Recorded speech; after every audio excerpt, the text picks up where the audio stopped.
Bonjour et bienvenue à l'Urbain.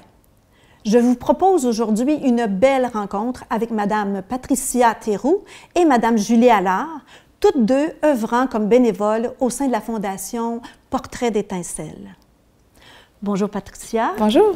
Alors, parle-nous de ce qu'est la Fondation Portrait d'étincelle, la mission entre autres.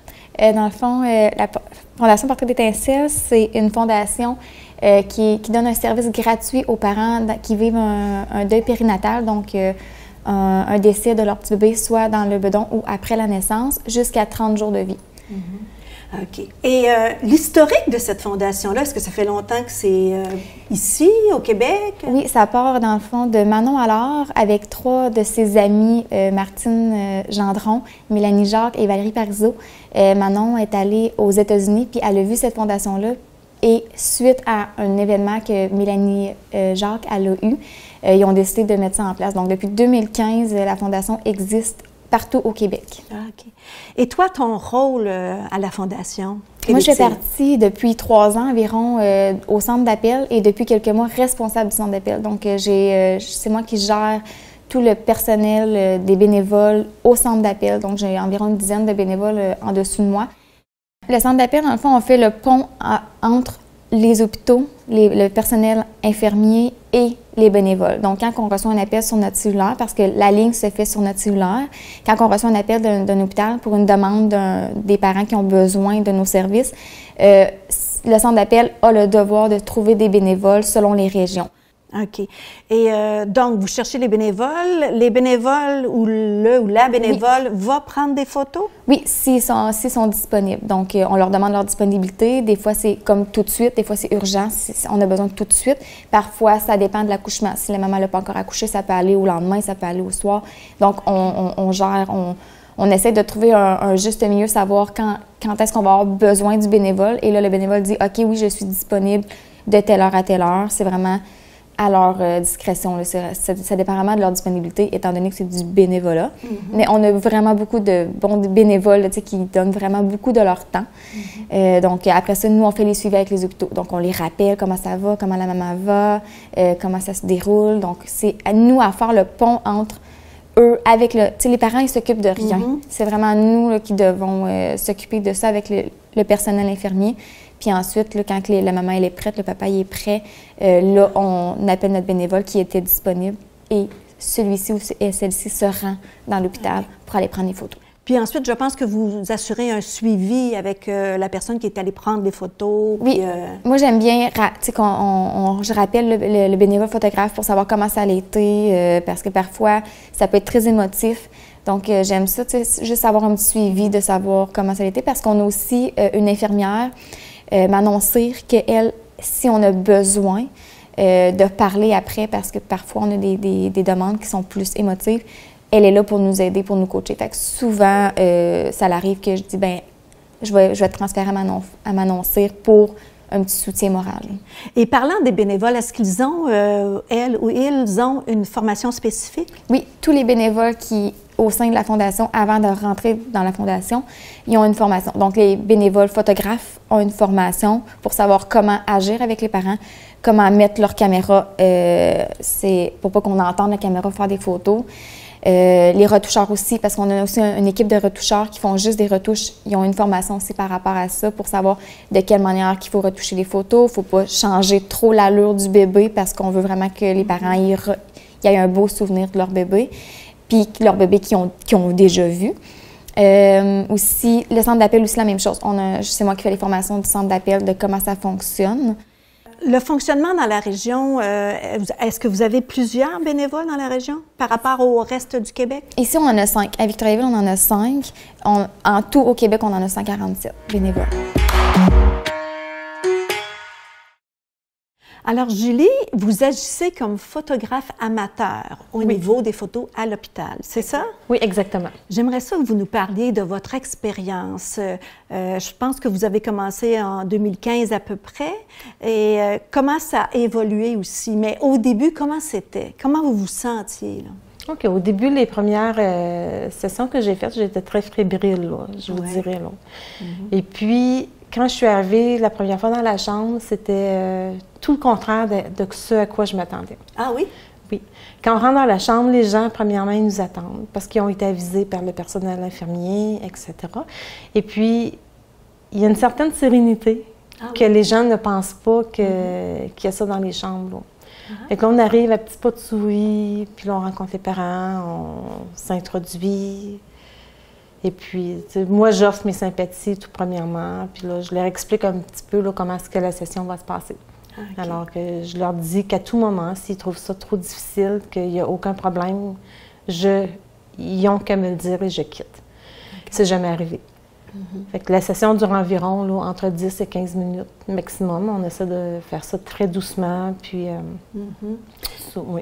Puis les photos, est-ce que je pense qu'il n'y a pas de bruit? Vous essayez de ne pas faire de bruit quand vous prenez les photos? Le moins possible. C'est sûr qu'il y a toujours le déclic de la caméra, que ça, on ne peut pas s'en empêcher, mais on garde ça le moins de bruit possible, effectivement. Oui. Puis là, on m'a dit que vous aviez fait à peu près une vingtaine de photographies avec des parents. Oui. Est-ce que ça a évolué? Comment vous sentez-vous encore aujourd'hui? Est-ce que c'est différent? Il y a une certaine évolution, mais c'est du cas par cas, là. Chaque session est différente, là. Il y en a qui sont plus difficiles que d'autres. Tout dépend, tu sais. Il y en a, c'est une surprise, là, qui ne s'attendaient pas à ça, puis que... Le décès, là, du bébé, là. Une journée, le bébé est là, tout va bien, etc. Puis le lendemain, pouf, là, ils ont une mauvaise nouvelle, puis ils doivent accoucher, puis c'est un petit bébé qui est décédé, malheureusement. Okay. Dans d'autres circonstances, c'est plutôt une interruption de grossesse en cause qu'il y a une malformation. Fait que c'est pour ça que c'est du cas par cas, là, c'est jamais pareil. OK. Puis vous avez dû avoir des expériences parfois bouleversantes, je suppose? Oui, j'en ai eu une tout dernièrement, justement. Là, les parents ne s'attendaient pas à ça. Fait que c'était... la maman était toute seule, le papa, il n'avait pas pu être à la session parce qu'il y avait un autre enfant qui avait dû aller s'occuper. Puis ça a été un petit peu plus difficile pour moi émotivement cette fois-là. Je suis pas capable d'expliquer vraiment en dedans là, pourquoi c'est plus difficile pour certains, pourquoi ça l'est moins pour d'autres, mais en tout et partout, ce que je retiens, c'est qu'il y a une très belle sérénité dans la chambre, malgré la mauvaise nouvelle. Hein. Oui. Et vous, qu'est-ce qui vous a amené à être photographe amateur? C'est la passion, j'aime ça, là, ouais, c'est ça. Ma sœur Manon est photographe professionnelle, et puis... on aime beaucoup faire nos choses ensemble, fait que même jeune, là, j'avais suivi des cours de photographie là, à l'école secondaire. Fait que c'est toujours quelque chose qui m'avait attiré, la photographie. Puis c'est ça. Puis là, fait que j'ai tout le temps continué à en faire un peu. OK. Puis vous aviez le goût de mettre ce talent-là au service de parents? Oui, c'est ma façon, à moi, de donner au suivant. Oui. Oui. Ben, c'est une très belle façon. Oui, c'est ça. Merci pour tout ce que vous faites pour les parents endeuillés. Bien. Le 15 octobre, vous avez effectué un lancement du livre « Histoire d'étincelles ». J'aimerais ça que vous... ça a été le 15 octobre. J'aimerais ça savoir pourquoi spécifiquement le 15 octobre. Le 15 octobre, c'est dans le fond, c'est la journée du deuil périnatal. Donc, à chaque année, le 15 octobre, on souligne la perte de ces petits bébés-là. Donc, on a fait le lancement du livre que nous avons fait dernièrement. De plein d'histoires, 34 histoires d'étincelles. Il y a certains parents qui ont écrit des histoires. J'ai une gynécologue qui a aussi écrit une histoire. J'ai un bénévole, photographe aussi. Donc, tout ça, dans le fond, c'est depuis de 2016 à 2018, des histoires, 34 histoires. Donc, des témoignages de parents, de familles aussi? Oui, il y a une grand-maman qui a aussi une histoire de sa petite fille. Et la raison de mettre ces récits-là dans un volume, quelle est-elle? C'est pour avoir... au départ, c'était surtout pour... parce qu'on a un blog sur Facebook qu'on a tout mis. À chaque mois, on publie les histoires qu'on reçoit. Et là, on s'est dit, il faut faire quelque chose avec ça parce que ça va nous donner des dons à la Fondation. Donc, tous les dons, le coût du livre est de 28 $ et tous les dons vont directement à la Fondation. On peut se le procurer sur le site Internet de la Fondation, donc portraitdétincelle.com. Et la livraison est à vos frais, par exemple. Donc, mais il est à 28 que nous, on garde tout à la Fondation. Et on aimerait ça avec les dons. C'est sûr que c'est pour le service. Fait que, tout ce qui est au niveau du site Internet, de la ligne téléphonique, bien, ça nous aide à continuer nos services. Mais on aimerait aussi, dans les régions où on a moins de photographes bénévoles, on aimerait ça avoir des caméras, acheter des caméras pour justement aider le personnel infirmier qui prennent des belles photos et non de leur cellulaire. Tu sais, vraiment avoir des caméras à leur disposition pour venir prendre les plus belles photos possibles. J'aimerais ça, si c'est possible, que vous nous lisiez un petit extrait d'un récit. Oui. Donc, je vais prendre une histoire des parents. Dans le fond, la maman et le papa ont écrit une histoire de leur petit garçon.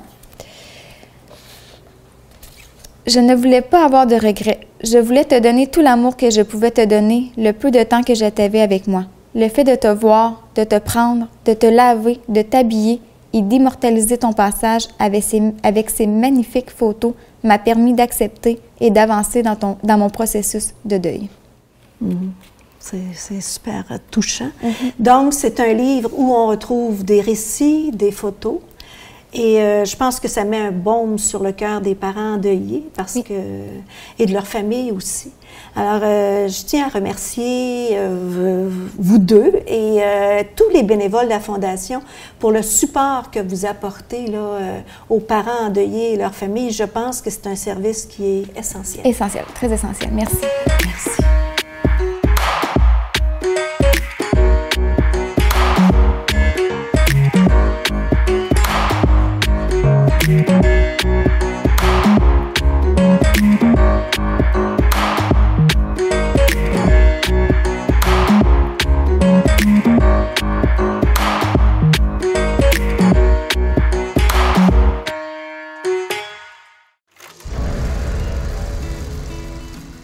Je suis à la retraite depuis 2004. Ça fait depuis 2004 que je fais du bénévolat. J'ai toujours dit, moi, qu'à la retraite, ça prend un agenda. Ça tient occupé. On s'amuse. Moi, je pense qu'ici, que j'aime le bénévolat ici parce que c'est un esprit familial qui nous met tout à l'aise.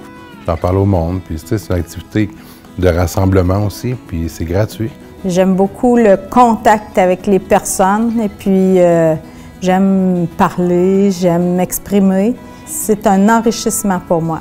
Puis les gens pour qui tu travailles aussi, eux autres, ça leur permet aussi d'oublier et de vivre un moment présent extraordinaire pour eux. Et en même temps, c'est une façon de redonner à la communauté. D'aller faire du bénévolat à la TV communautaire, c'est vraiment une belle place pour apprendre. Tu ne te stresses pas, puis c'est une belle ambiance d'apprentissage. Impliquez-vous, c'est tellement revalorisant.